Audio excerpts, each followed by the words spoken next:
Are we live now? 1 second. Okay, All right, everyone, we are live. great. So I want to call this meeting to order. It's a special meeting of the Board of Education. It's a workshop. It's a goals workshop. Bill, maybe just a few words before I hand it over to you. Um, so, the goals document and our goals are fundamental to the organization. It really is a document that at the end of the day links the mission statement and our outcomes to pretty much how the entire staff really spends their day and spends their year. So it's a document that really we should spend a lot of time making sure that we understand it. And because as a board, this is really one of the important oversight tools that we have to actually measure and monitor progress against our goals. And as a leadership team, this is an important management tool because it really outlines the priorities for the staff for the entire year. There's two things that we haven't done traditionally in a goals document that I think we should keep in mind as we go through this document. One is that every set of goals, every set of activities should have some sort of performance metrics for us to monitor how well we've done against those goals. And it's not that everything can be metricized, and a lot of metrics lead to unintended consequences, but I think we need to look at how we're actually going to measure progress against those goals, because that's how the board can evaluate the leadership team, and that's how the leadership team in turn can evaluate their staff. And I think that as we go through this, we should keep in mind that we probably should have a set of metrics that we think are important, that really drive the right behavior, and a tool that the board can use as an evaluation tool. The second thing that I think we should keep in mind, which we haven't traditionally done, is we haven't created a discipline to actually circle back to the goals document at the end of the year to basically look at what we said we were going to do and how well we've done in terms of executing those goals. And I think that having a set of performance metrics, having a discipline to go back and evaluate how we've done against that is something that, it's not going to be seamless. It's not going to be perfect. We have a lot of things that everyone is working on this year, but I think we should be pointing our efforts towards that to create, a better feedback loop at the end of the year where we can really sit down and evaluate how well we've done and what things we need to kind of move to next year and so forth. That's kind of it. Those are the kinds of things that I kind of got from looking at these set of documents. Some are more complete than others, but I think that fundamentally we should probably step back and include some of those things that we traditionally haven't included. So this could be a more valuable and more effective oversight as well as management tool. So I don't know. With that, Bill, Yeah, yeah, I'll hand it actually, over to and you. actually, Tony, I love everything that you just said. And can I just add one more thing? Is as we are going through this draft today, I would also love to understand where is the newness. So what is different versus last year? Because then I think I would hope internally each individual school is hindsighting to understand how their goals performed. And so obviously there are probably tweaks on a yearly basis. I would love just to highlight those tweaks and the newness, if you will. Right. The other thing is we have a hard stop at 9:45. So whatever we don't get done, we'll try to schedule another meeting to continue. Okay, you want me to start? Sure. Yeah, so no, I think that opening is very, very helpful. And I think I'd add sort of make that a threesome for us to be paying attention as we go through issues of metrics, measurables, to a calendar and seek process for circling back. And I think Ruby, good point about what's new and fresh here, because there is new and fresh here. And so let me say a few things. I think the leadership team considers this at the main basic points a very solid document. What remains a draft is the measurables. And I was very explicit about that when we sent that. But a lot of thought and care has gone into this in terms of the basic work priorities. And typically we're now in about our fourth year of this sort of approach. Typically, with the board and leadership, we've been having this conversation in August, and this document would have been developed over the whole summer in a very iterative process. Because of our situation, and you were very supportive as a board to understand this summer, we were straight out determining how we're going to open. Once we open, we're straight out trying to figure out how to run and modify our opening. Having said all that, I think that for the basic points here of what the work is and what the work should be, it's very strong and very solid. There's a leanness to it. Your leadership team is requesting and urging leanness with high leverage areas that we focused in on. That's district-wide as well as building specific. We think there's coherence here, which is we've always had. And I think indeed adding the measurables makes a whole lot of sense, and adding in a timeline of when we're circling back with you as a board makes a whole lot of sense, because we've always circled back with each other almost on a weekly basis as to how are we doing against our structure and process. So let me do a quick overview and then each of the key, if you will, principles, and having to walk through quickly what's here. And we can definitely highlight at each point what's a continuation and why that matters, but what also then is new. And again, we don't have the measurables in here, but we're prepared to work on that based on those areas that the board says, yes, that really is where we do agree we should be focusing, and thus it's most important to have measurables there. Because I would just remind the board, as you know, midnight last night, we learned about more infections through a soccer program. 6 a.m. this morning, I'm in emails and texts with staff about how to manage more infections coming in, this case through the Weston Soccer Club. So our team, while trying to run the district, run the buildings, provide education, set goals, now we've got administrators calling 11, 12 families. And so that's what we're in the midst of here. Very challenging. So we can talk about COVID-19, critical conversation I had yesterday with Mark Cooper and Laura Marks about all of that. So I just, you as a board know this. We have an update set for next week, but that's what we're juggling here. So I think healthy organizations typically have lean strategic approaches. This is lean, but we think it is high leverage. We would strongly recommend staying with the same architecture and structure we've had for our outcome and goals. We'd strongly recommend staying with the same overarching outcome of global citizens. Tough to measure, but aspirational. We believe Weston deserves and needs to be aspirational with that overall outcome. And then we would recommend staying with the 5 major goal areas, and we've layered into that action plans. That structure helps us be focused, specific, and also fresh as to what really matters. I sent you the link on the website where we have that diagram, if you will, the circle. We would recommend staying with that. We would keep it with hyperlinks and all the rest, with clear definitions and language as to each of the areas that are in there.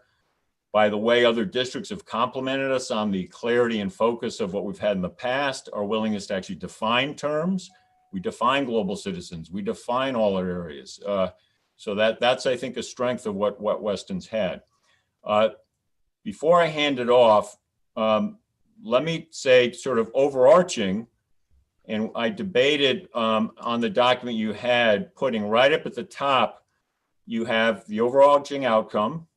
You've got the 5 goals. I debated putting in the following. There are 2 strong themes that are new, 2 strong themes to everything here.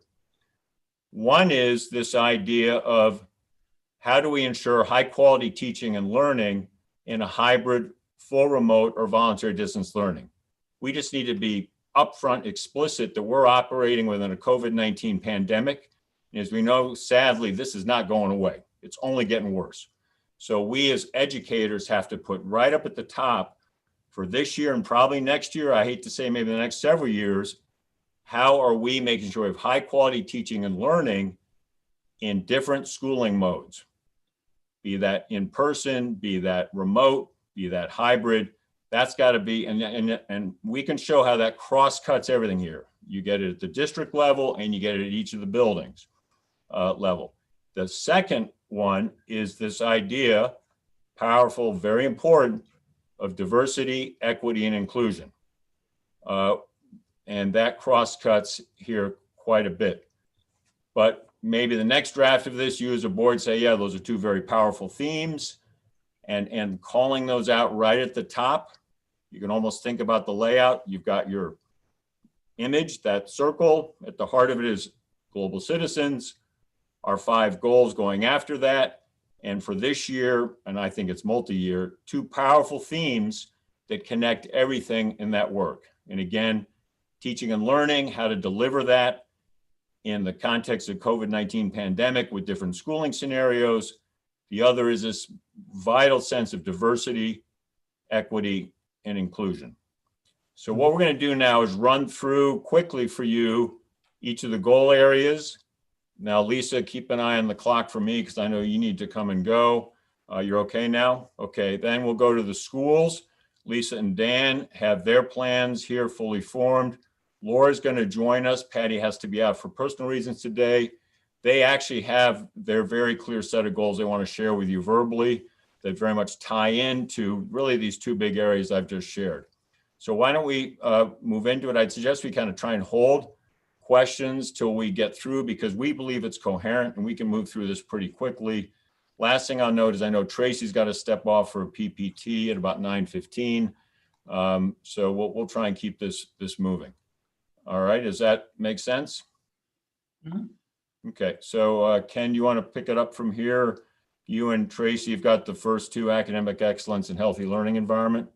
Yeah, I'm very happy to do that. And, you know, it's always exciting to think about what's our next level of work. Even in a time of crisis, we are thinking about how to move Weston forward to continue to be a leading district.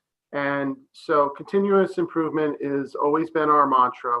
And Bill has mentioned 2 new areas which figure prominently in the academic excellence and healthy learning environment goals. That's the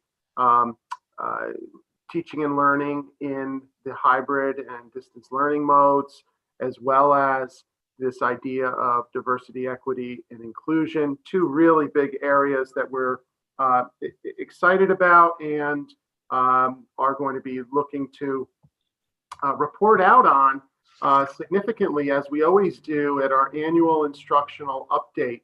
That has been one of our feedback loops. It doesn't necessarily capture all the work that we do in the district, but it does capture the academic piece as well as the social emotional.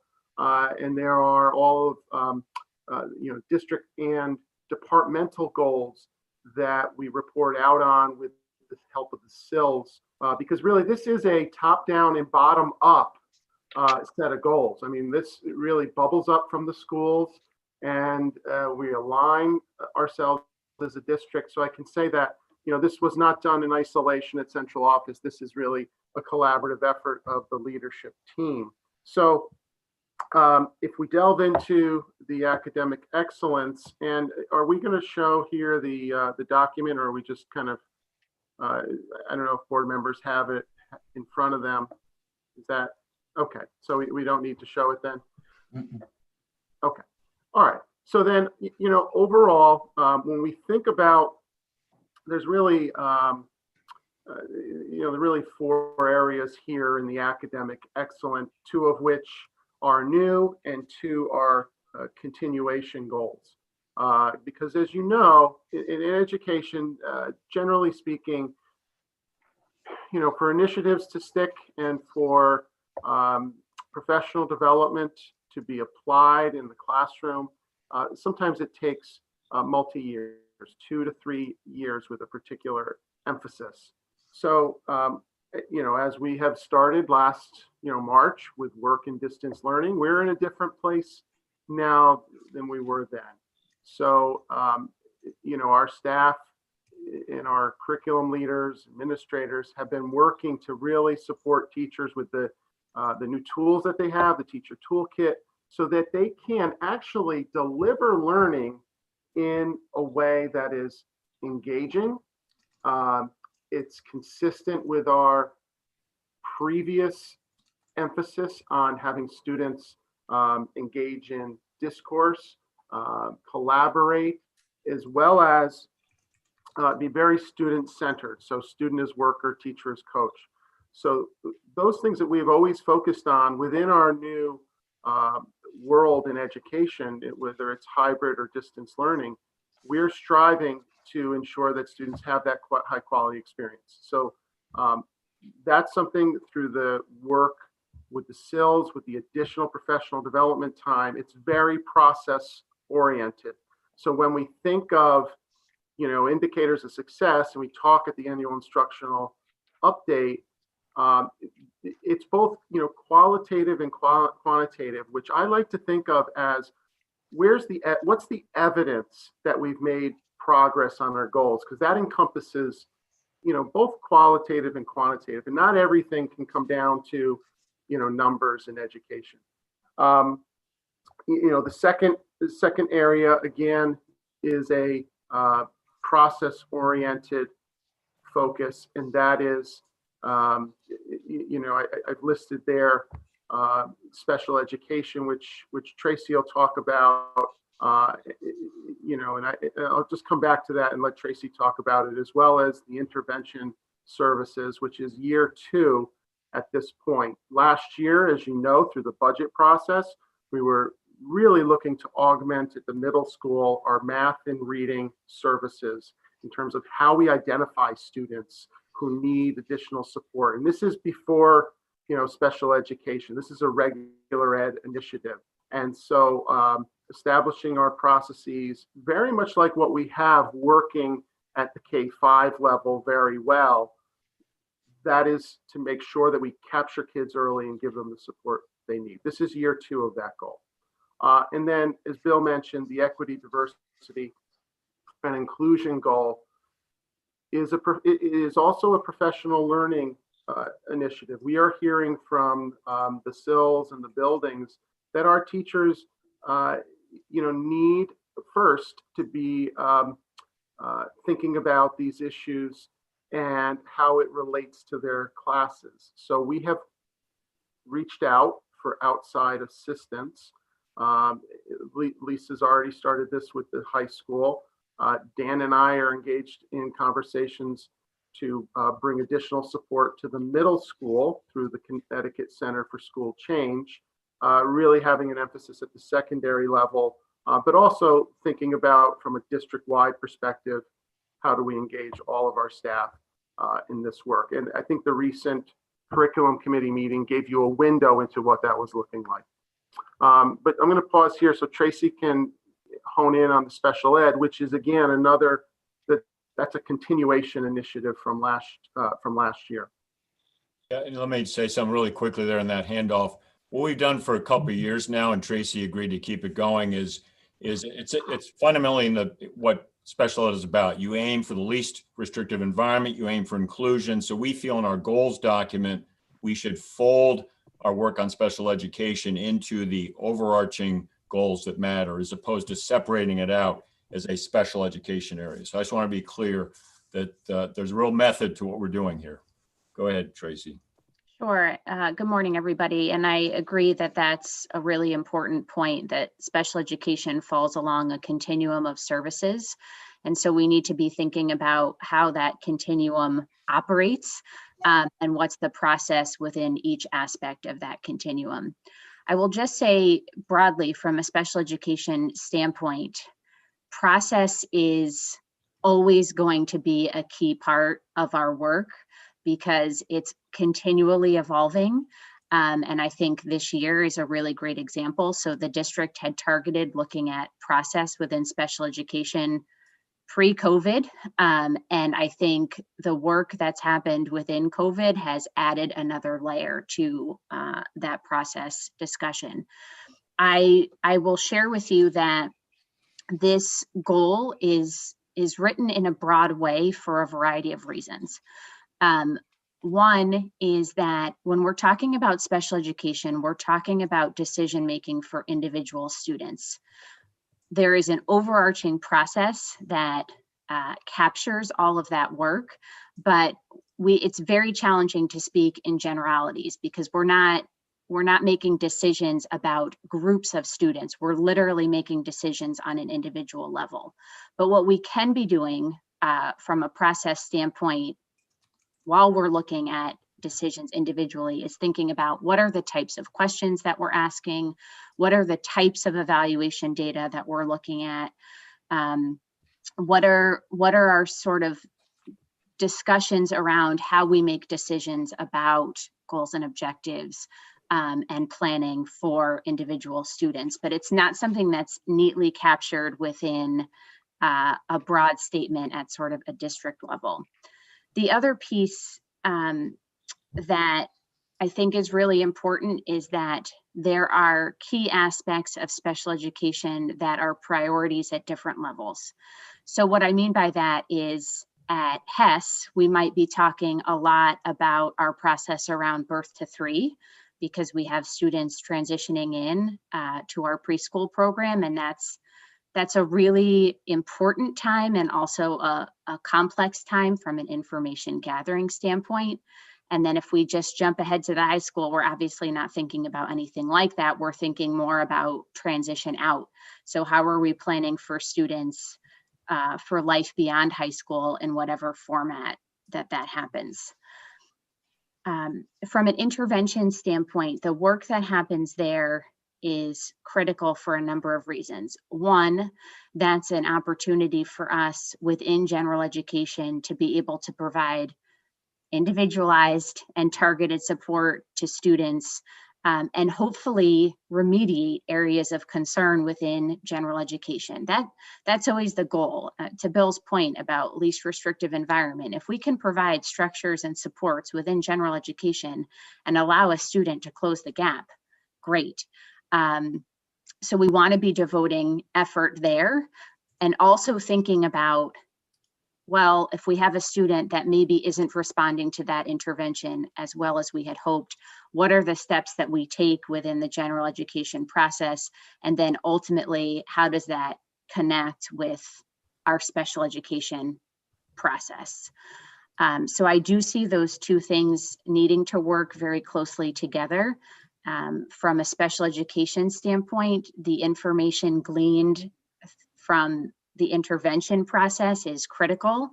It helps to minimize the number of steps that we would need to follow within special education if we've gathered some robust data and we've answered some general questions about how that student is doing.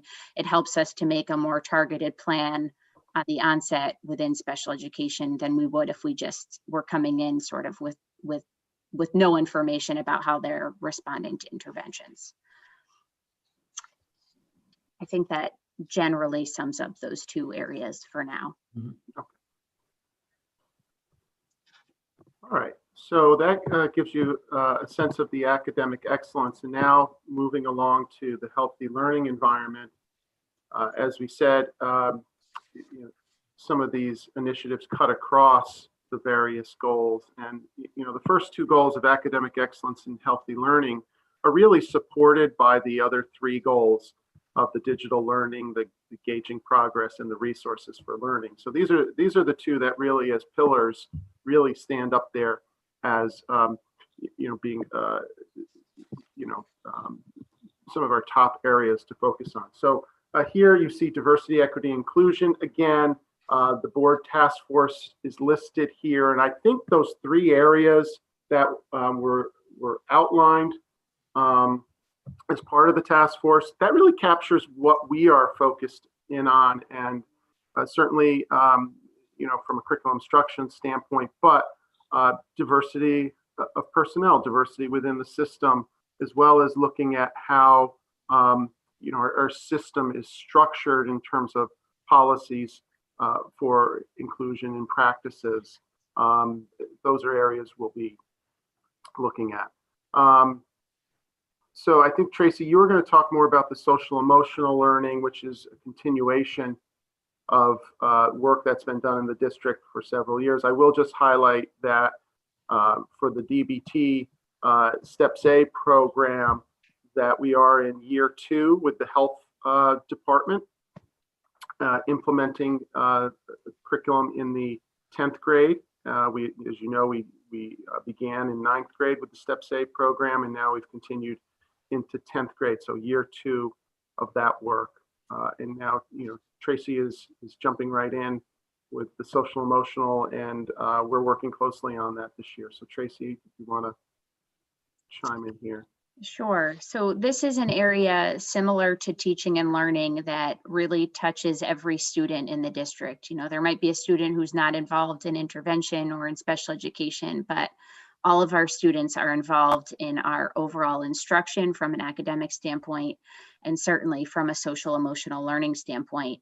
And one of the first areas that's targeted here is similar to the teaching and learning, thinking about how we're supporting social emotional learning within the different models of schooling that we have this year, whether it be hybrid.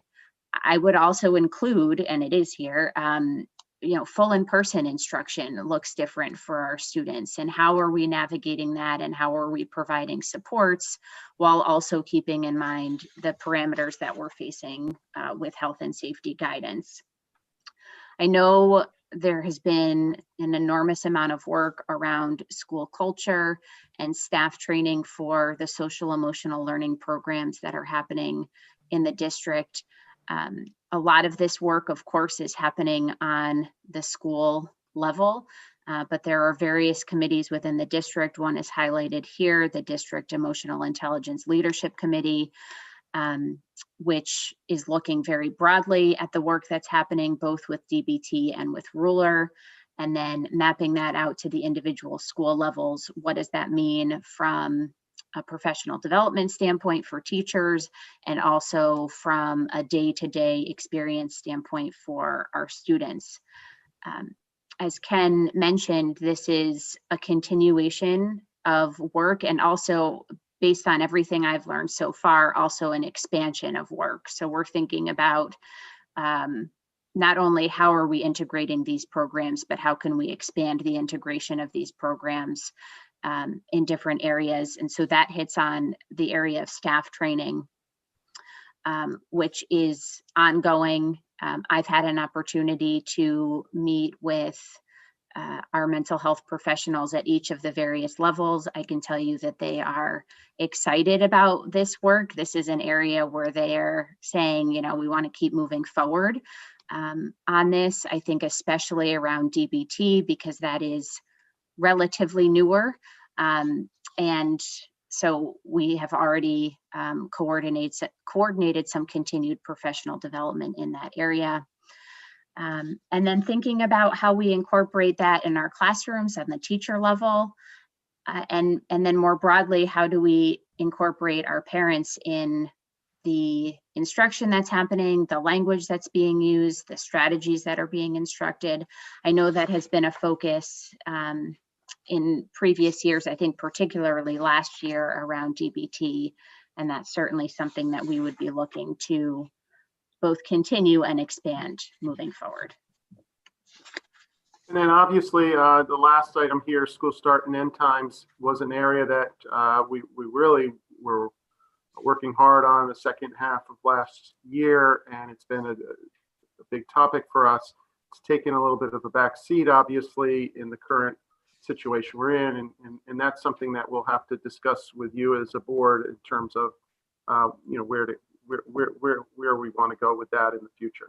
The third goal item, digital learning, obviously ties very much in with the first goal. So Dan, do you want to jump in here? Sure. So the digital learning goals builds upon last year's digital learning goals, obviously with some changes. The pandemic really forced a paradigm shift in education that we're hoping to strike while the iron is hot and continue moving forward with. Many folks were, unfortunately forced into a situation where they had to learn the technology that they weren't necessarily comfortable with learning previously. And so we're going to work on supporting them. The three major points to the digital learning goals are support, integration, and professional learning. From a support standpoint, it is making sure that the technology department is supporting the district goals and needs from a hardware and a software perspective, as well as making sure that we have the proper hardware in the district to support curriculum and instruction. Part of that process is I'm going to be putting together a 6-year technology hardware replacement plan. So we have a clear vision as to what the district needs are, when we are looking to replace them. So we all are on the same page moving forward as to where the district needs to go, as well as identifying efficiencies that we can implement from a support standpoint, because we can have great technology, but technology will break no matter what. And the question is, how can we get there quickly, efficiently, and get everyone back up and running? If technology is down too long, staff members lose faith in it and will reduce the chance of them using that technology again, because they don't want to be left in a lurch if it breaks again. So support is a major piece to this. Another piece of this is the integration of technology, whether it's software or hardware, into curriculum and instruction to make sure that we are supporting the district and school goals using technology in any way possible, as well as using data reports and data analytics to help gauge and measure progress and help drive the district forward by looking at key salient points that you wouldn't be able to otherwise identify without data visualizations. And the final piece is professional learning. We want to give everybody the proper tools. We want to integrate technology into the classroom. But if teachers are not comfortable and confident in their use of technology, it's all for nothing.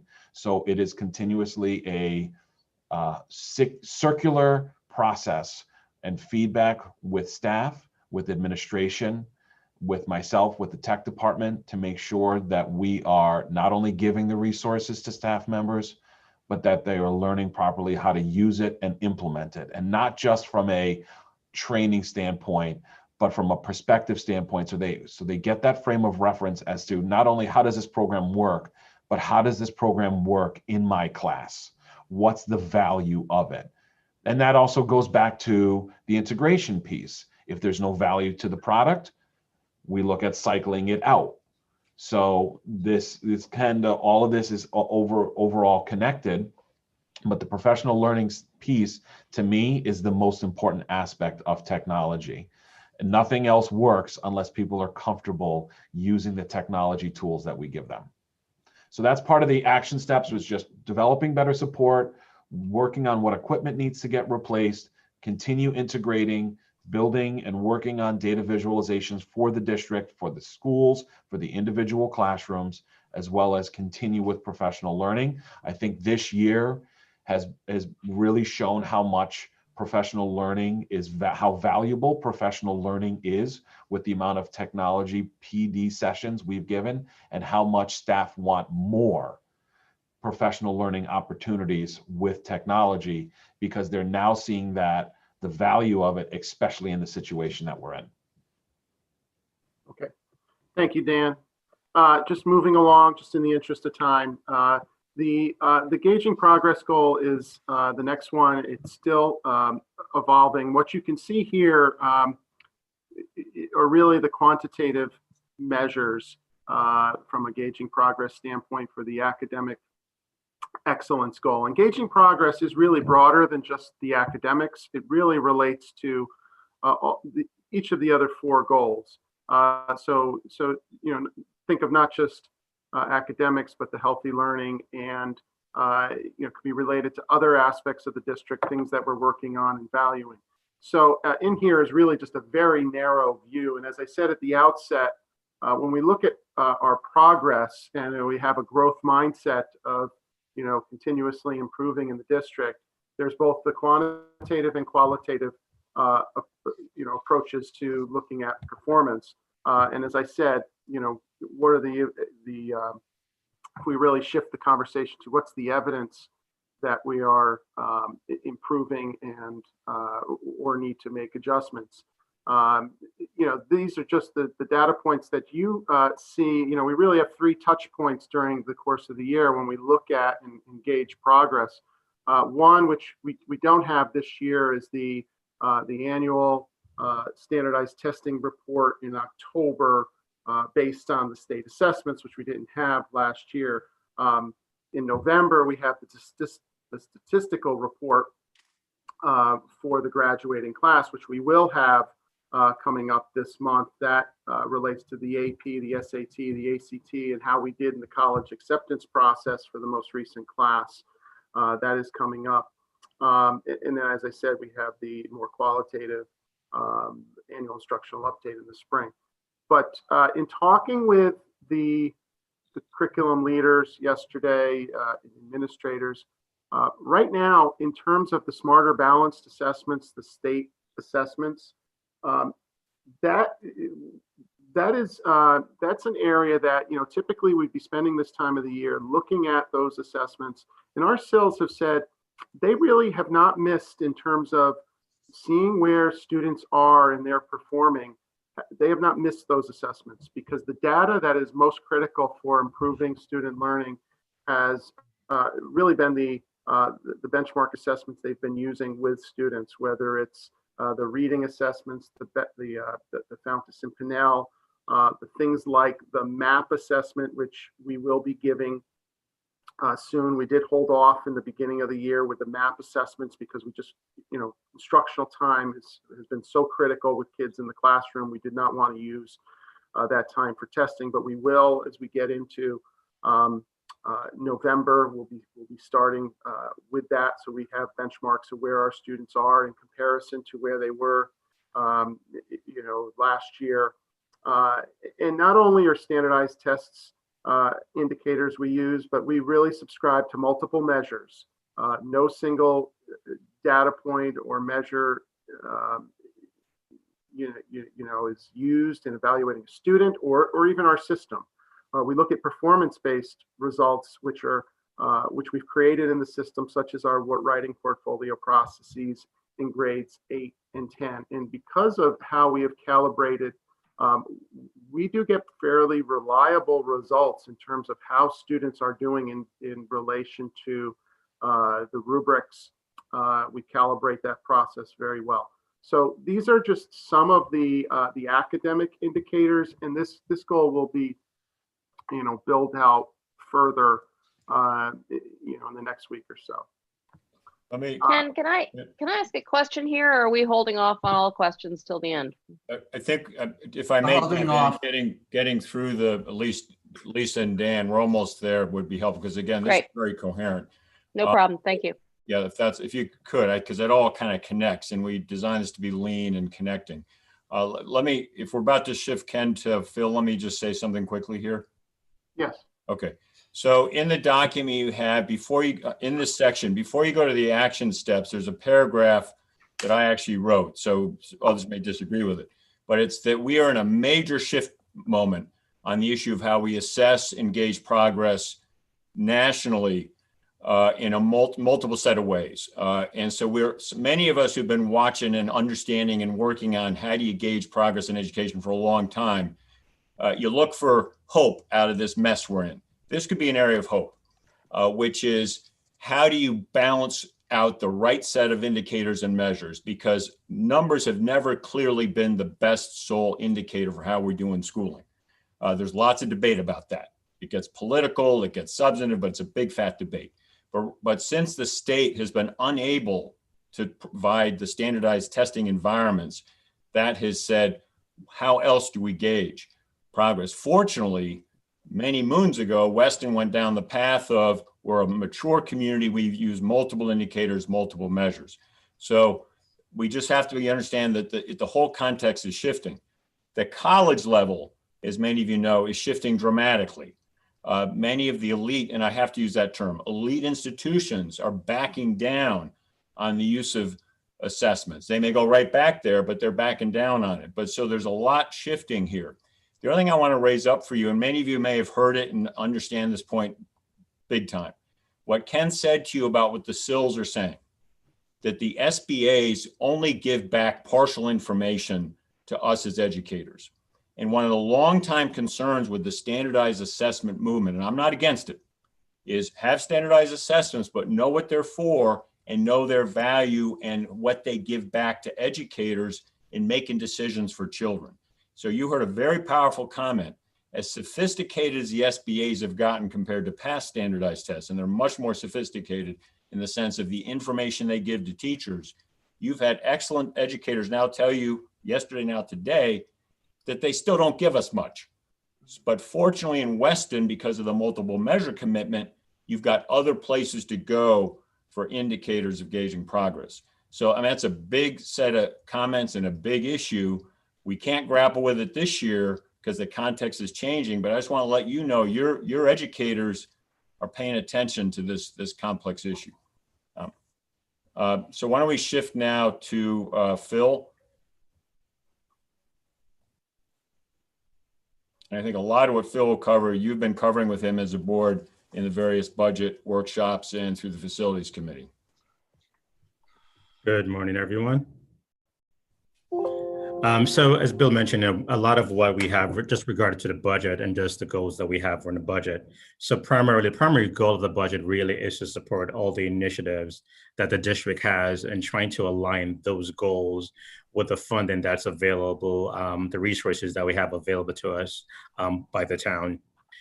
So that's primarily our goal, is really just to support and to develop our budget in that regards.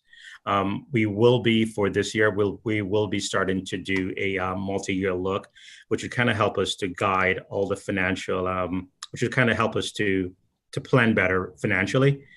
We will this year, in a few weeks, I believe, start initial discussion with the funding bodies and with all the boards, the Board of Selectmen and the Board of Finance, just to align all the various goals that both on the town side and on the Board of Education side. So from a financial and a budgetary aspect, that's pretty much what our goals are, to truly just to align the various goals with the financial resources that are available to us. In addition to that, from an operational standpoint, not sure if you want to switch there, Bill? Yeah. Sure. From an operational standpoint, again, the goal again is just to work collaboratively with the town. We're definitely deep into the feasibility outlook for the various buildings and for the future plans for the town, and we're working with the town and with the various committees to accomplish those goals. So I think really in a nutshell, that's pretty much where we are right now. Those are pretty much our main goals and our main focus. So we'll continue just to address those. And I'll just quickly flag here under human resources, there are several critical points there. Again, this cross-cutting theme of diversity, equity, inclusion is here as it relates to diversifying personnel. We made progress this year in several key areas, and we've had programs and plans underway. We're looking for new partnerships, but that's raised up here. Title IX, the policy committee for sure knows that Title IX is something we have to pay attention to. So we raise that here. So again, that's new. Diversity, equity, inclusion has been with us, but it's an updating, I think, a much more definite approach. So that would be new, an early question about new. And we need to flag under human resources here, the COVID-19 management, because that is such a dominant piece of what goes on, certainly for the central office, but definitely out into the buildings in terms of how we're in an HR way positioned to help our staff function in a safe and healthy way in this COVID-19 environment. And then we always want to list here, it's brief, but we want to list here under external resources, the incredible benefit Weston has with the Weston Education Foundation, and also then the incredible benefit we have with the PTO. I've often, you may have heard me talk about it, that the PTO is our united way. They're immediate, they can respond fast, they may hit short-term needs and issues for us, they sometimes get more strategic, whereas the Weston Education Foundation is more of that traditional, in a sense, foundation, more strategic, long-term, not that quick, immediate hit. So it's a very good blend of support that this district's had for a long, long time. And it's critical for us as administration and leadership team. We raise them up in this document to emphasize we need to cultivate, we need to support, we need to facilitate that relationship. So we're at a pivot point now into the schools. I'd urge we go there right now. And you have Lisa's which, as I'd said in several places, is attached as a separate document, because her document has, that's a final, very fine document. And when I attempted to bring it into this, and yes, I was the one putting all this together, when I attempted to bring it in, I made a hash of it. So I said, I'm not going to mess up Lisa's team's good work. So I kept it separate. Dan's content is all there. It just wasn't in all the layout approach that Lisa has. Just so you can visualize, at the end of the day, someone's smarter with technology than with me. When we've got a final document, we'll piece it all together. It'll be up on the web, so it's all connected. But why don't we go to Lisa, then to Dan? Laura's not on yet because, again, last night we learned about another infection coming in. Nobody, we got to quarantine 11, 12 students because of a soccer program. Actually, that's WISP more than Hurlbut right now, but that may be part of what's affecting Laura right now. But Lisa, why don't you go ahead and then follow up with Dan, and then I think we're going to open up for discussion. Okay, thank you, Bill. We start creating our action plan usually in about April of the spring. We bring ourselves together and we figure out where we're going in our continuum. One of our goals is a 3-year work in progress. We basically have 2 key goals. The first goal has to do with academic excellence, engaging progress, and every the action steps are all listed in there. And then the other with the healthy learning environment is the one about the inclusive school climate. And we have all of the strategies and action steps. I just sent you a document because I'm thinking that might be helpful. Hopefully what you see in our action plan is the alignment between the school-wide goal and the department goals. But I sent you a document to show you how when you look at, as you go up to the different layers, it becomes sort of more and more broad. But what is the through line, or what is the evidence indicator that we are succeeding in our goal? And so, and you don't have to look at it now, but I'll talk you through a little bit. It talks about, I gave you an example of each goal, the healthy learning environment and the engaging progress. And so you see that, like, if our school-wide goal is the whole idea of the more inclusive climate, and that came out of work in the spring, quite frankly, specifically in the areas of not tolerating discrimination based on race, ethnicity, sexual orientation, or other perceived differences. We have really specific action plans. One of them was to create a social justice advocacy group.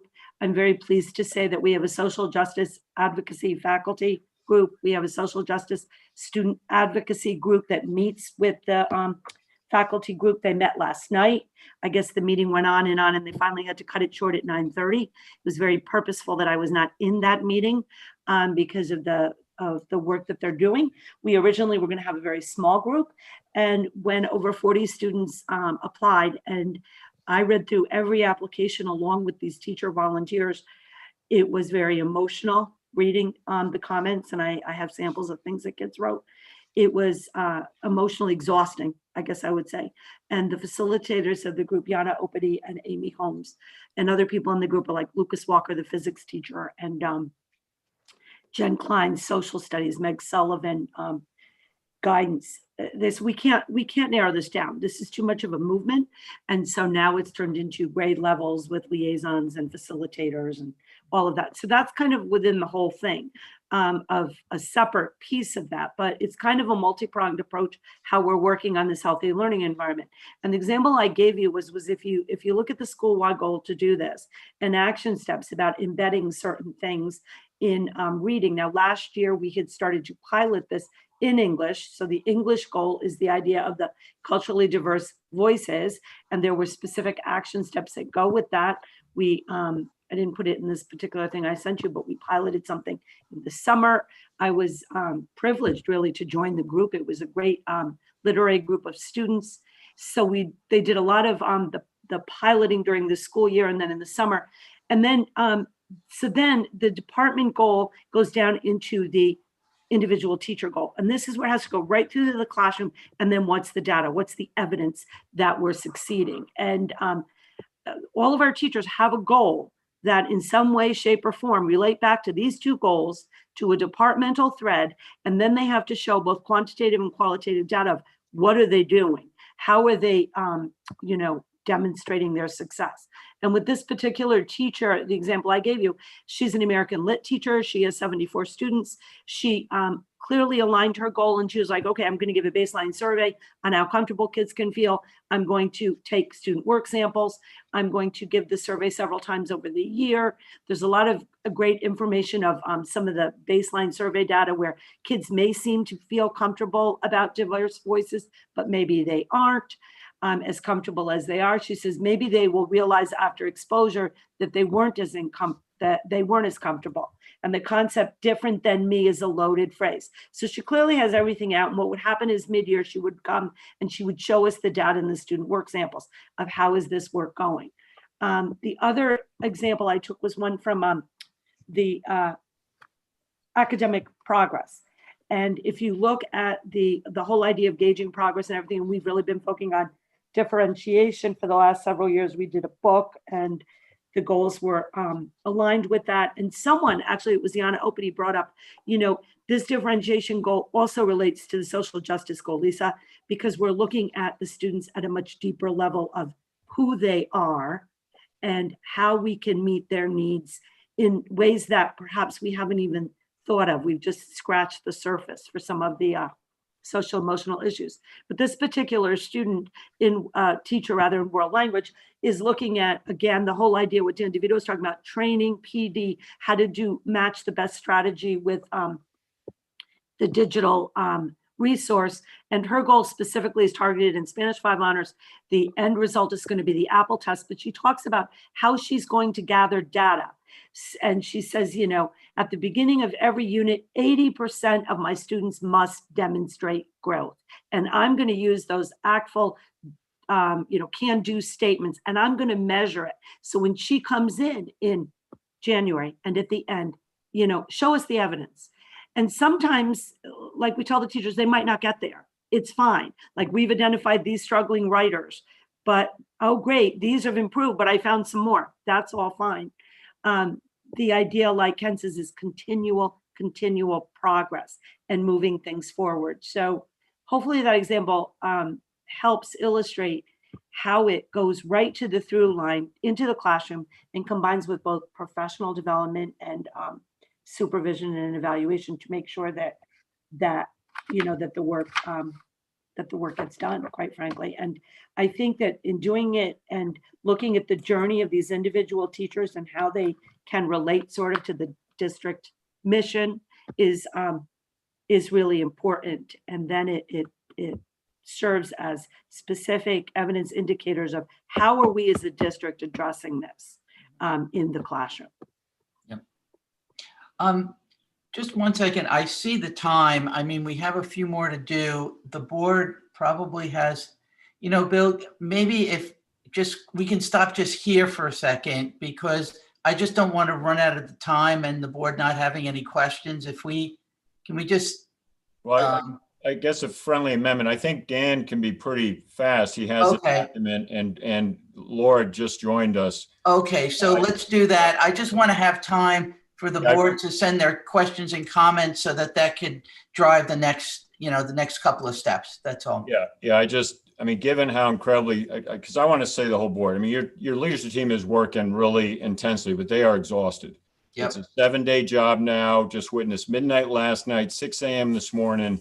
Only 7 days? So I'd rather just let us get through this, let us share with you, then as a board, you can let us know what the next step is. And they're exhausted. I'm fine. I just want to make sure that they are just running on empty. That's fine. We have questions that will lend support to them. So we just want to make sure. Yeah, no, I know. So let's let Dan, Yeah, go ahead. No, this is all good. I just wanted to make sure that we just looked at the time. That's all. That's fine. Good morning, everybody. And so I will, in the interest of time, be very brief. And a lot of what our work at the middle school does really reflect a lot of the work that's Lisa already spoke to. In fact, our areas also focus on the healthy learning environment and academic excellence, as we have in the past. What's new is the diversity, equity, and inclusion goal. And frankly, that is exactly Lisa's wording from her school that we're borrowing as well. Because last spring, my faculty felt so strong in response to the events that unfolded around George Floyd's death. that they felt it was important as well to make that a major focus for this year. A lot of the strategies around multicultural and diverse materials and continued development of critical reading and thinking skills. A lot of the credit for that work does go to our CILs, to Christine Sincata and Nick Torres, who met with me to actually put the wording together. And it does build on work that we've already been doing at the middle school in each of the grade levels with our teen activism unit in our 6th grade ELA, with some of the work that they do in 7th grade and the work in 8th grade as we really struggled with how to talk about issues.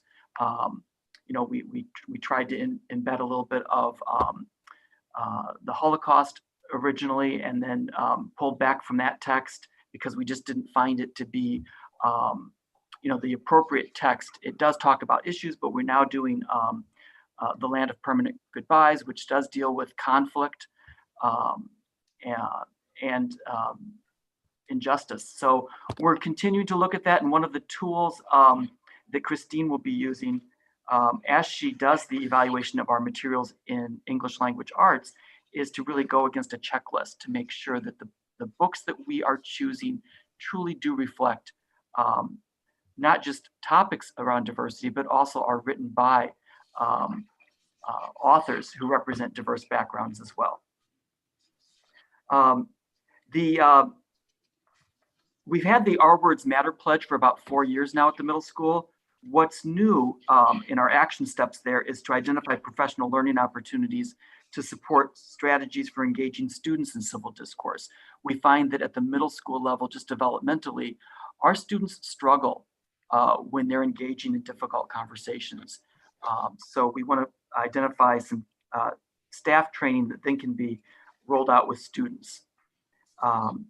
And in addition, seeking opportunities for guest speakers or workshops to promote multicultural awareness among our staff, because that will inform what they do with our students.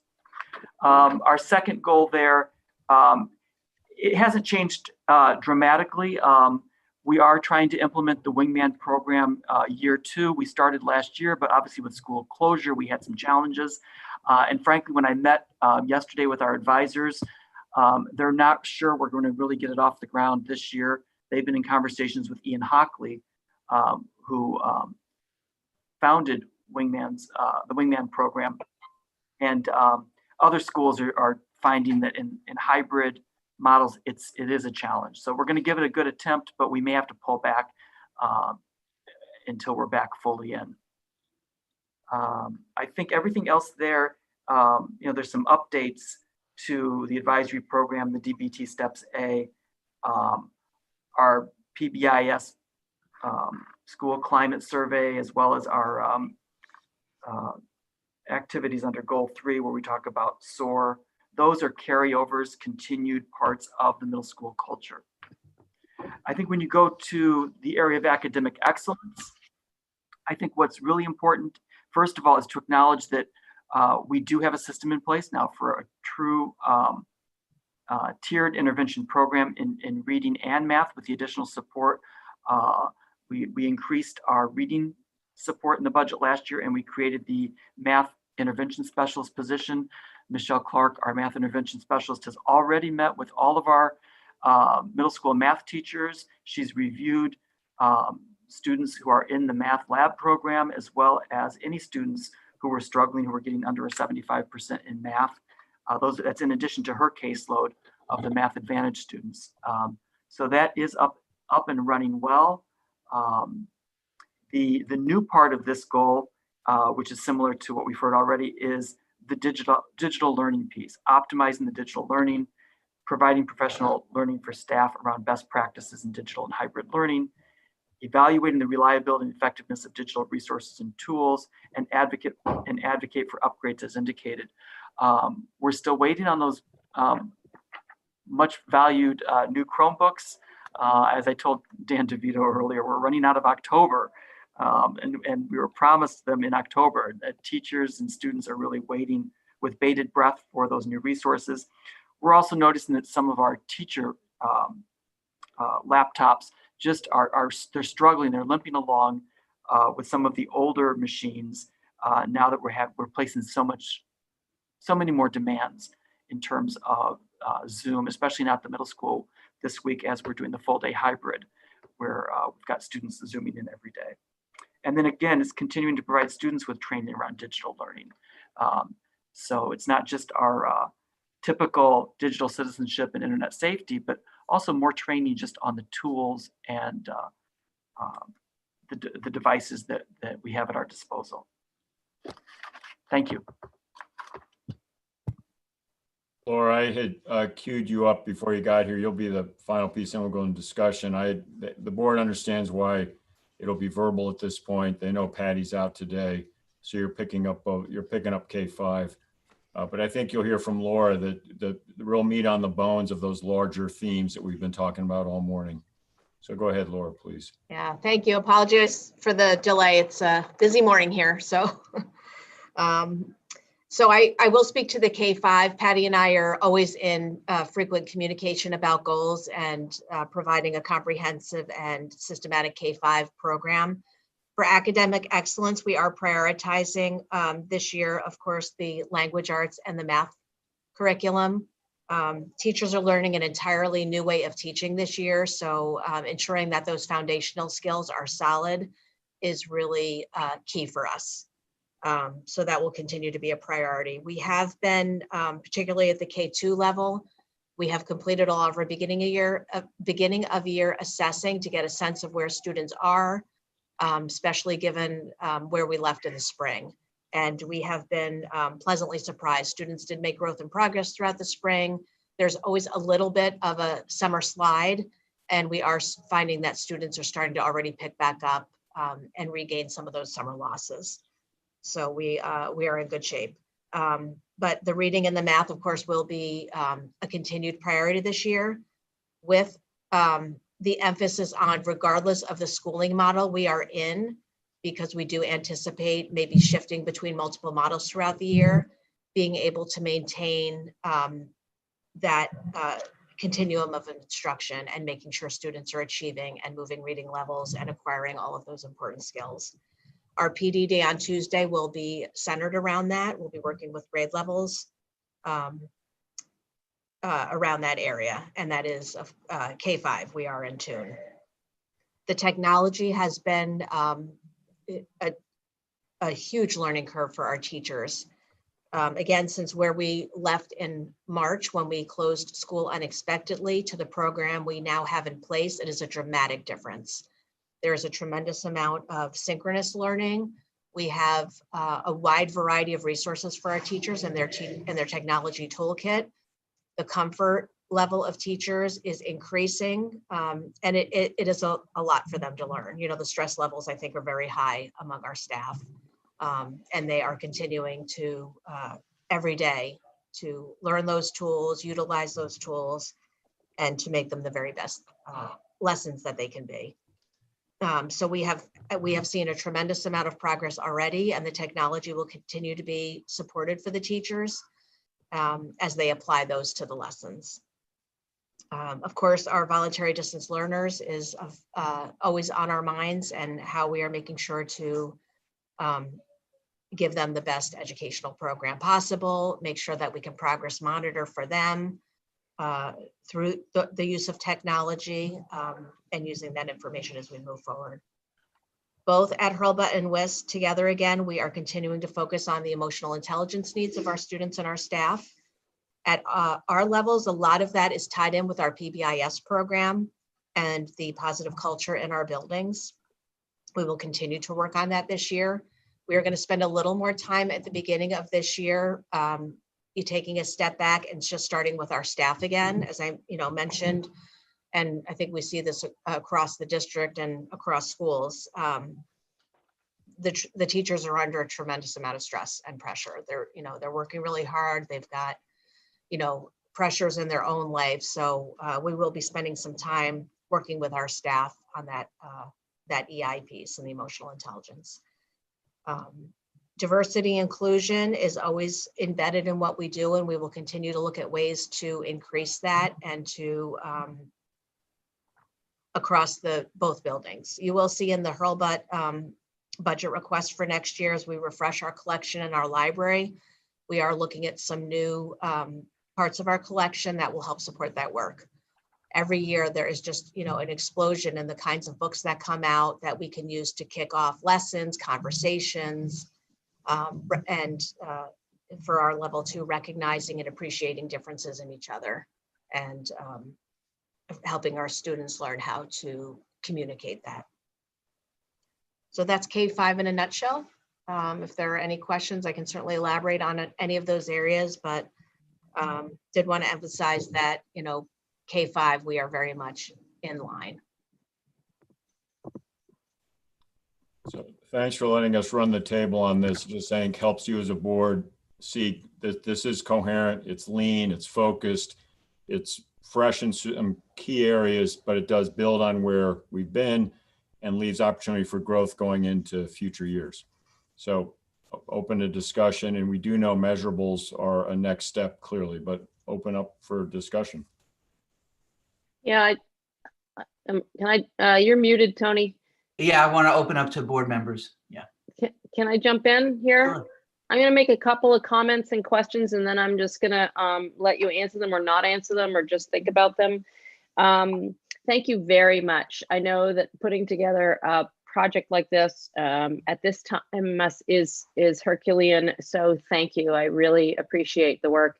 We understand that it's not complete at this point, but and frankly, the sections that need to be added are, in my opinion, the most important sections. So thank you for not rushing those through. I mean, when we talk about gauging progress and actual action steps, that's where the rubber hits the road, because we, I think, can look year to year and say, from a platitude perspective, we have, a general set of goals that we have every year and carry forward every year, but it's the action steps that really matter. So, thank you for your attention to that. I wanted to just say a couple of things about gauging progress. And Bill, I think you spoke to it a little bit, but the standardized tests in my mind are one tool of a multiple measure outline that you talked about. And they're important. They're important at the younger grades. They're sort of important at the older grades too. But I don't want to underestimate, and I encourage you to really, really flesh out what happens in the classroom with the educators and the observation skills that they have in assessing progress. So the tests are one thing, but frankly, I look at them, but I want more to see what happens with the interaction between the teacher and the student at various points, to observe, document, analyze what they're seeing in their kids. And I know they do it every day, but we just need to see that in the document at every school. And I saw Lisa's example was an excellent example of how you do that. This is about what happens between those kids and their teachers every day and what those teachers are able to observe. And those observation skills are 90% of professional development and teaching. I mean, you deliver the material, as you well know, but you also observe then and document and analyze and converse with your colleagues and then create new directions. So if that could come out in the plans, really succinctly, that would just be really useful to us. I also, I know that during a time of COVID, it's even harder to do that.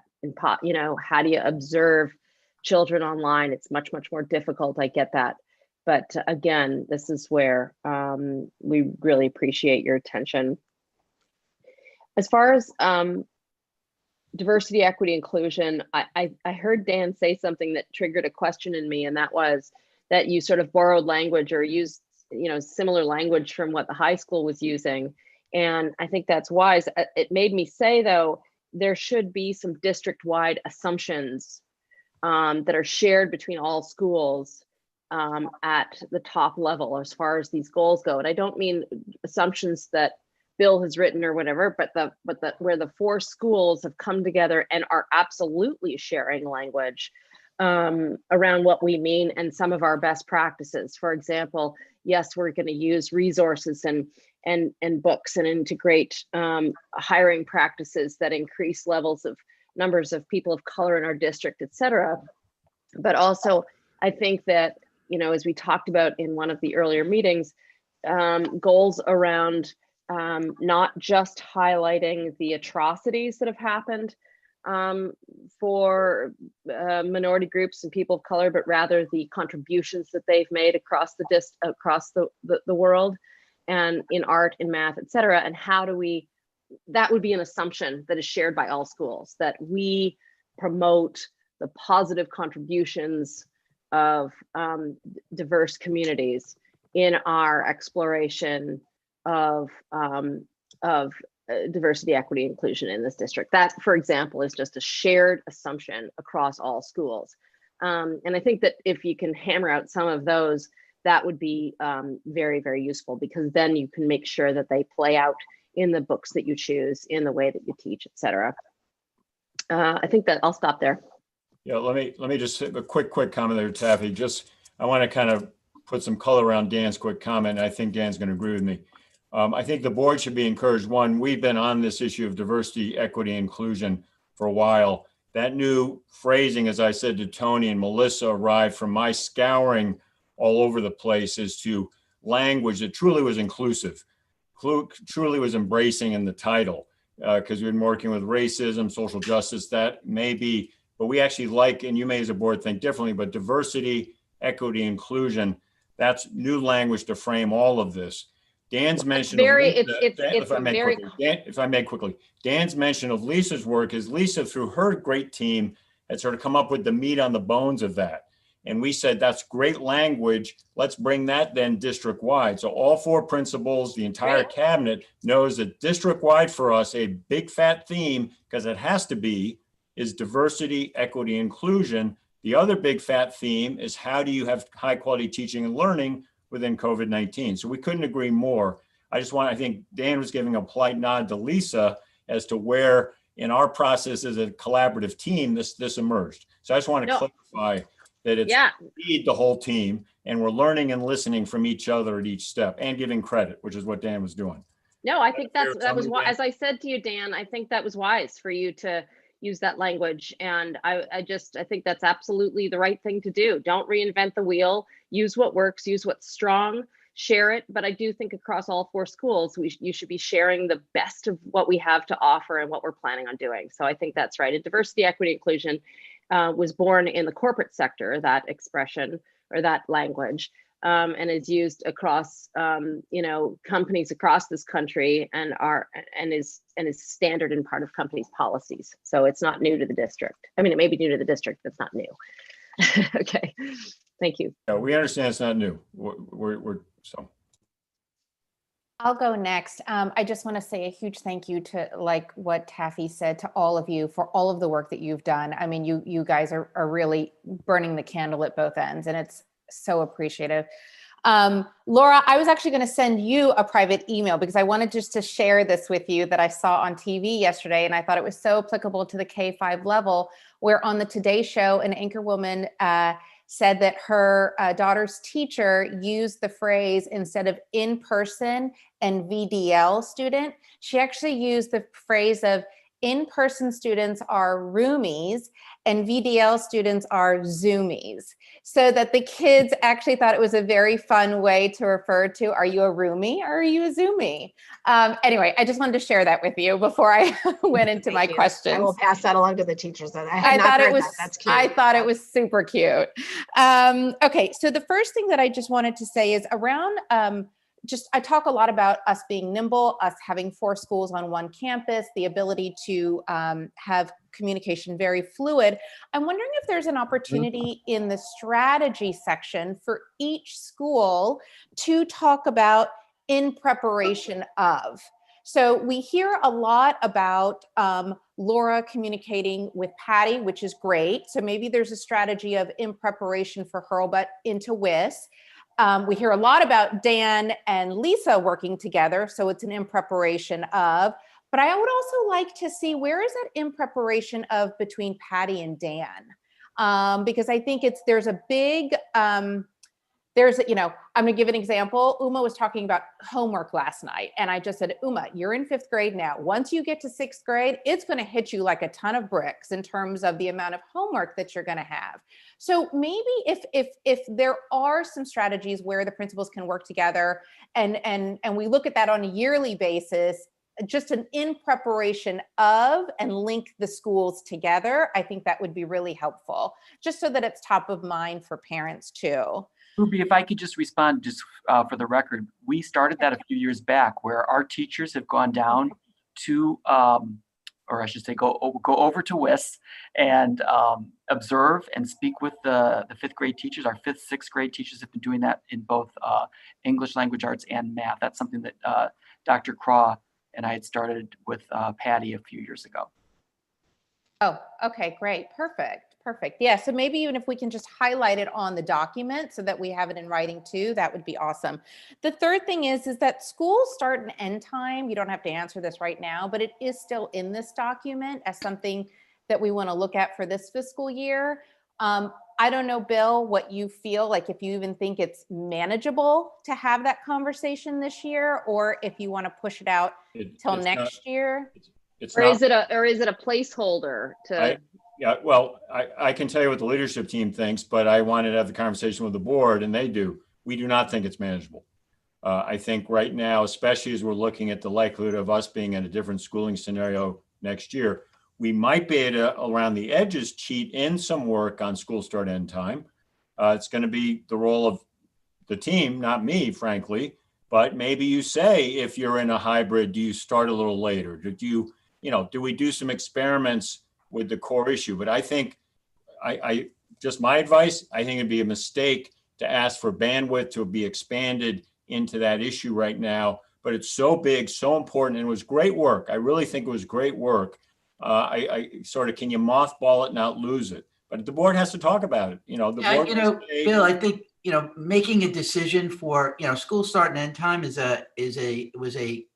a decision made to shift long term, right? I mean, it was going to be a shift that we were going to play out over a period of time, right?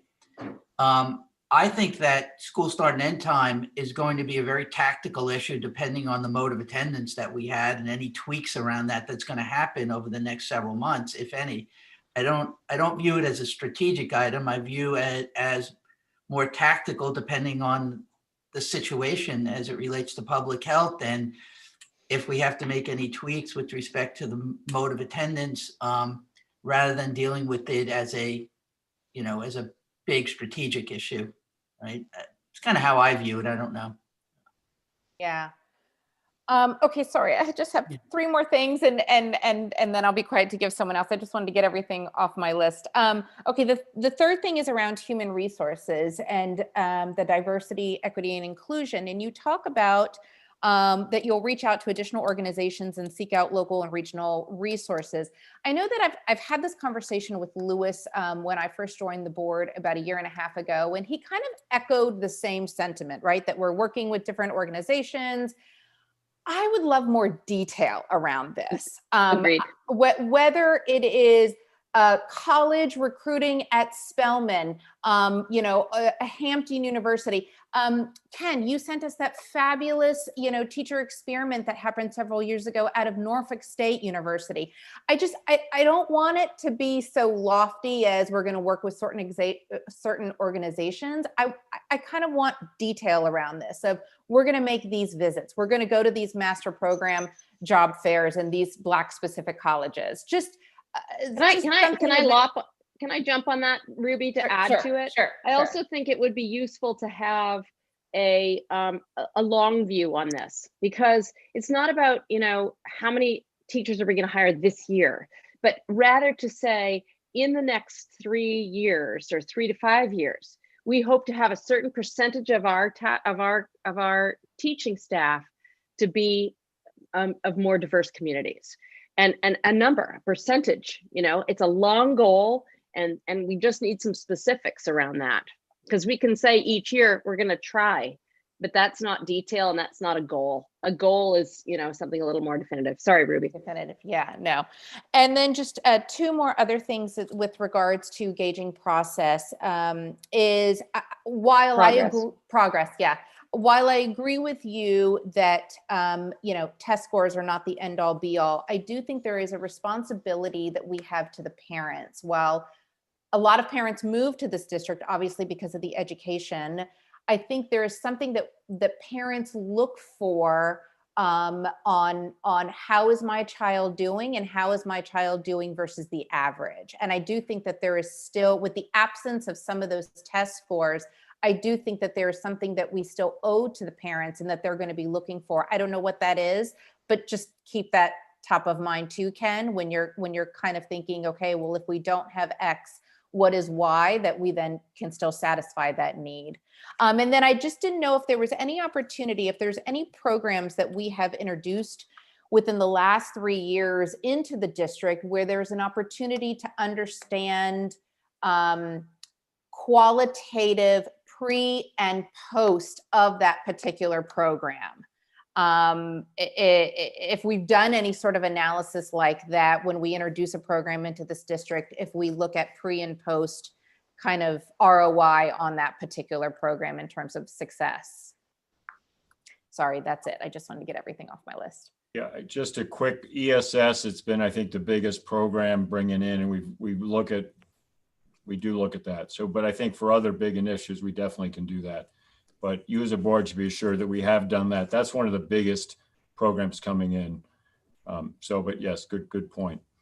And good point on the HR specifics. We can do that. That we've got some of that material. We can layer that in. If I could go next. My comments are not meant to elicit any response right now, but hopefully to be constructive as a food for thought. And, to Tony's opening point, I think this is one of the most important dialogues that we as a board and the administration can have, because we lay down our goals, which leads to our strategy, which leads to our investment in funding and where we put our efforts, right? So I think the first word I heard from you, Bill, was global citizen. The lens that I have is, I would like for Weston to be the envy of, an international global awareness school, right? I've shared my comments on, the foreign language program. I think it has opportunities. But as we were talking here, I was just Googling international baccalaureate programs in Connecticut, right? I have to say, I'm ignorant on whether that only exists in charter schools or private schools, but can we look at, what are the elements of an IB program, right? No, they're in public schools, Victor. Yeah. They're in, okay. So yes. So then I would turn the question and say, why don't we have an IB program? I ran those in Greenwich. We can have a long conversation. Yeah. I think that I would park that as a big issue for the future. I embrace IB. Yeah, but it's so- Absolutely. big process. It's a big process. Yeah. And here we're talking strategy long-term. So maybe my kids Right. benefit from it, but maybe somebody else will, right? But as I look, having my international background, I went to an IB program when I grew up. I talked to other parents who do. I think that should be the bar. If we're really serious about being raising global citizens. I totally Lisa, agree. do you have Lisa has a comment. Just really quick, because we could go off on this, and I understand exactly what you're saying, Victor. Christine Sincata, Meredith Starzik, and I went to visit the IB program at Eunice, and we're blown away by it. We were very fortunate that Marge Newenhouse, who is our great UN lady and retired from there, had taken us down. We looked at it and all of that. I remember that we looked at it back in the 90s too. So I would very much like to look at it again. It's very complicated. It's very involved, but it also is really, really exciting stuff. Yeah, so it's thanks, Lisa. It's food for thought, and maybe it's not an IB program, but maybe we borrow elements from an IB program to get closer to that. But I think we're very far away from that, frankly. The other point I'd like to put is when we talk, I would urge us as a group to link health and wellness and technology, because I think they're linked, and I think by us looking at both of them in silos, we'd be remiss to what we're living right now in terms of the impact between technology and health and wellness. Look, I've read articles about, prior to this whole COVID thing, I read articles about schools in the West Coast that were just going no technology until the 8th grade. And, that's a very extreme, school of thought, but we shouldn't ignore the merits of that balance and the challenges that presents to us going forward, especially in this type of learning environment. So just think about the link between those two.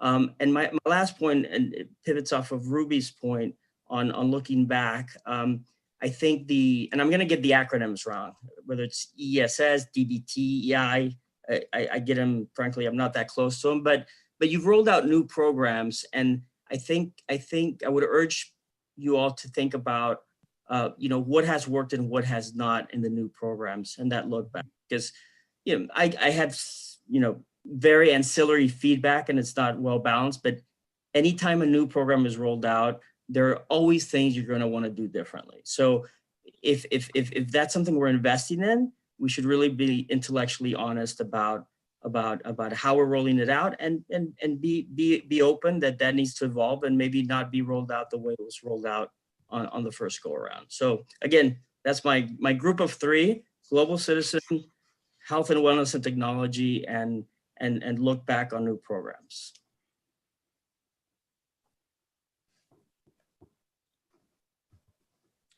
Hi guys. Ina. My comment is kind of an overarching, and it kind of touches on everything that you kind of put out into the goals document. But when I hear about the DBT training that we're doing with our students, and obviously staff has had a certain amount of training in it. As we're talking about launching global citizens, where they're going to be encountering, hopefully people from other cultures with other ways of interaction, really instilling that openness to be receptive when someone says, hey, that bothered me, how we can engage in those conversations. When I hear us talking about, we really want to be able to tackle, diversity and inclusion, the ability to have those delicate conversations, whether it's between our staff and our students, whether it's between our students, it's really developing that ability to have respectful conversations where somebody can share and somebody can receive, and then collaborate in a discussion to come out in a better spot on the other side. This kind of even goes to the policy we were discussing about how to handle, when somebody does something that may be viewed as racist. It's about creating the ability for us to have respectful conversations about whatever differences we have. And I know that that's kind of a nebulous thing to measure and a nebulous thing to kind of get our hands around. But if we can actually do that, all these other pieces fall into place. Go, Lisa. I couldn't agree more, but one thing that I've learned in the work that I've been doing in this area is that we need to make sure that the staff has the cultural competency to be able to engage in those discussions. Right. So I guess that's where I was going, Lisa, is that was the one piece when I looked through, pulling the two sides of this together, I guess is where I was going, Lisa, because I saw in the document continuing DBT, education for our students. But what are we doing about getting the staff where we can kind of become that greater being? Well, the high school staff is working with this Dr. David Nuremberg, who wrote the book, What Social Justice Have to Do with Me? Engaging white students of privilege in this kind of work. And the first thing that he's been doing, and we did something about 2 weeks ago that he planned, we're doing something on November 3rd, then we're doing something November 18th, is how to professionally develop the staff to be able to do the work. And then we because I can tell you right now that the staff, where you want to go, we're not ready to do that kind of work yet, because if you don't make sure the staff can do it, then it's going to blow up. And that's I know. And Lisa, and I guess we have to figure out then, how do you adapt this to the appropriate levels for the middle school students and staff, appropriate levels for WIS, because we can't wait to high school till you tackle this, because people can get ingrained tendencies that, you know, we have to figure out the appropriate way to address this at each of our schools as they're coming up the line before they get to you. So this is a big overarching, you know, umbrella to kind of tackle a lot of the issues that we've been discussing. Well, the social justice advocates in their application said the most pressing issue of our school is students making edgy jokes that offend minority groups, the idea of bigoted slurs, misconceptions students use, lack of speaking up between friends. That was the main theme in all of it. And I mean, yeah, it's But I think, you know, it's like, as we've discovered with other things, Dan, you know, your kids, this is when this stuff really kind of starts popping. You know, Lisa's got great work going on at her level. We have to figure out how to take that same thought process and apply it at your students. And then just like we found out with social media, we had to push that education down, you know, to Patty's level, you know, to start at working our kids towards this goal. A lot of that does start at Hurlbut with the EI program, identifying students identifying their own feelings, how other people are feeling, how do you articulate that, those communication skills. We start building those foundational skills here as well. I completely agree with you, Jean. It's a process. And thank you, everyone, because I realize like this is a very delicate balance, because, you know, you can't tell students how to think. You have to give them ways to interact with other people. So I just want to say thank you, because this is taking education to a whole new level. I think it's a valuable level for developing citizens to go out and work outside of a bubble that they grew up in and interact with people outside of a bubble that they grew up in. But it is very delicate, and just thank you.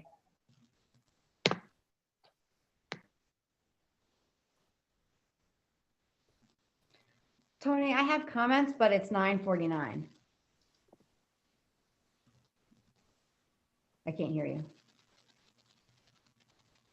Sorry, let's just finish our comments. So if everyone could stay on a few more minutes, that would be great. Yeah, I'm very sorry. I do have to pop off. So thank you all very much. Greatly appreciate all the hard work. Bye, Gina. Go ahead, Hillary.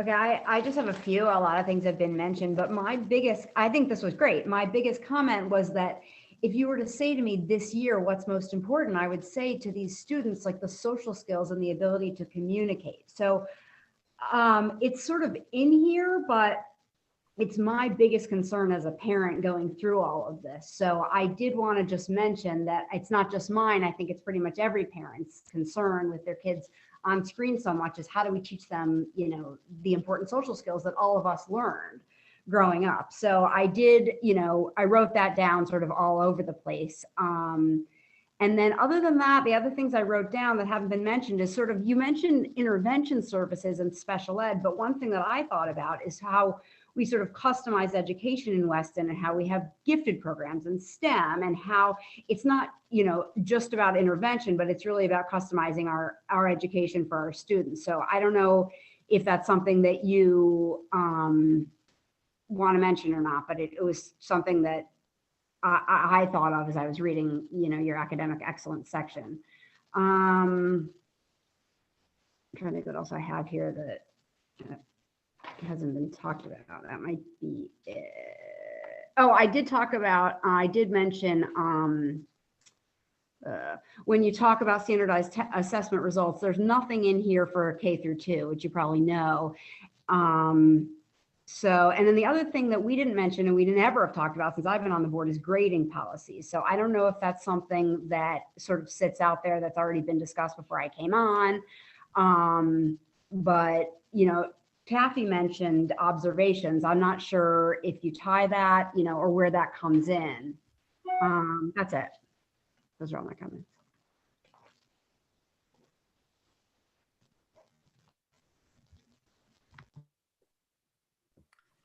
Thanks, Hillary. Melissa, do you have anything?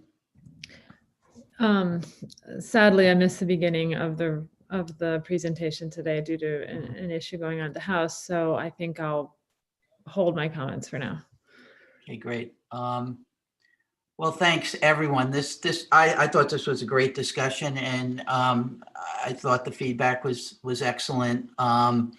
You know, I'm gonna end where I started. I'm gonna kind of cut to the chase a little bit and say that, you know, when we look at this goal setting process and goal setting documents, you know, I go back to 3 points. Number one is the activity and the things that we prioritize should be filtered through our mission statement to make sure that the things we do are furthering our mission. It needs to be a tool that drives accountability of the leadership team and the staff. And it needs to be a tool that also drives resource allocation, because the things that get prioritized here in our goals document are the things that we're going to ask for resource. And the things that we deprioritize, you're going to expect to have to eliminate, right? And so I think very carefully, because I think that there's a multi kind of use of, you know, goals document are used for several things, and I don't want to belabor the point, but keep that in mind as we actually do the next round and as we, you know, finalize this document. That's, you know, I have, you know, a lot of specifics that I went through in terms of the documents, but you know, I think that in one form or another, everyone seems to have raised those similar points anyway. Bill? Yeah, and I think there's been a really good conversation. The points and comments are all excellent. I've been scribbling on my iPad here that I just believe it's still in the written word. So as opposed to typed, but I think the good news for you as a board is that I think we're in sync. I think some modifications to this, the big one would be do we want to come in with the measurable pieces? Where can we? Where should we? It may not go all the way through the document. I think the next iteration should raise up, again, here's the outcome. I'd urge us to stay with that this year. Very powerful observation, Victor, on IB. You don't nibble on IB, because I've led districts with IB. It's a great program, but it is all encompassing. But anyway, I think keep global would be my recommendation. Keep those 5 goals. I didn't hear him and say no, not to, but it may be thematically to say this year going forward, key theme is teaching and learning within, a better phrase than this, COVID-19 environment. And the other is diversity, equity, inclusion, that those cross-cut everything. We can update it that way. We'll bring into the next iteration the K-5 piece. And then, Tony, I can work with you and Melissa on when we next have a conversation. Final comment is everyone's doing this work. So the advantage of this document being lean and focused is, Tony, I think it is already working on those 3 pieces. Mm-hmm. This is what the leadership team says. Here's what we're doing. Here's what we value. Here's what we care about. And this is what we're working on. So even though it's not exactly on the written page, these are headlines for what the work is. Mm-hmm. And some of the new points, we can talk with you about how soon we get into that or not. But I think the team, I'm sensing they will agree with this. Very good, very healthy conversation. We just now need to determine when we next come back to continue the conversation. There was one other point is we've accelerated a lot of where we thought technology was going to go in the next couple of years during this COVID crisis, right? I think you have to be very deliberate, very purposeful about the technology aspect of it, because I think that if there's a real need to step up our technology offerings, let's make sure that it's we see it very clearly in our goals document, and we see it very clearly in the budget asks, because it has become such an integral part of effective delivery of our curriculum that this is the time to basically make sure we, really be specific about what we need to make sure that we are even more effective in the use of technology. Yeah. I don't know if everyone agrees or not, but yeah.